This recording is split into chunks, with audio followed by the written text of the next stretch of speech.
আসসালামু আলাইকুম। আমার নাম সাইফ আলম। আমি একটি কবিতা বলবো।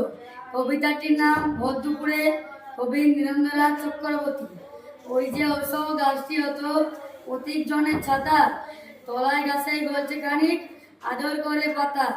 চলছে দূরে গরু বাছুর গাছের তলায় শুয়ে, দেখছে রাখাল মেঘগুলো যায় আকাশটাকে ছুঁয়ে।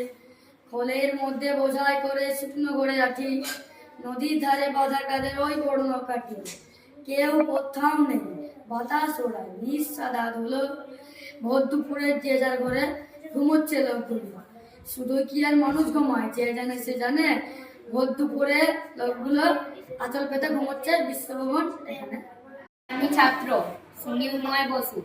আকাশ আমায় শিক্ষা দিল উদার হতে ভাইরে। কর্মী হবার মন্ত্র আমি বায়ুর কাছে পাই রে। পাহাড় শিখায় তাহার সমান, হয় যেন ভাই মৌন মহান। খোলা মাঠের উপদেশে দিল খোলা হয়ে যায় রে। সূর্যি আমায় মন্ত্রণা দে আপন তেজে জ্বলতে। চাঁদ শিখালো হাসতে মিটে মধুর কথা বলতে। এমনিতে তাই শিখায় সাগর, অন্তরে হোক রত্নাকর। নদীর কাছে শিক্ষা পেলাম আপন বেগে চলতে।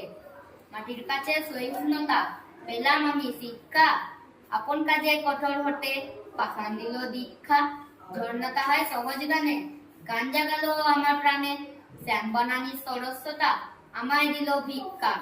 বিশ্বজোড়া পাঠশালা মঠ সবার আমি ছাত্র। নানান ভাবে নতুন জিনিস শিখছি দিবারাত্র।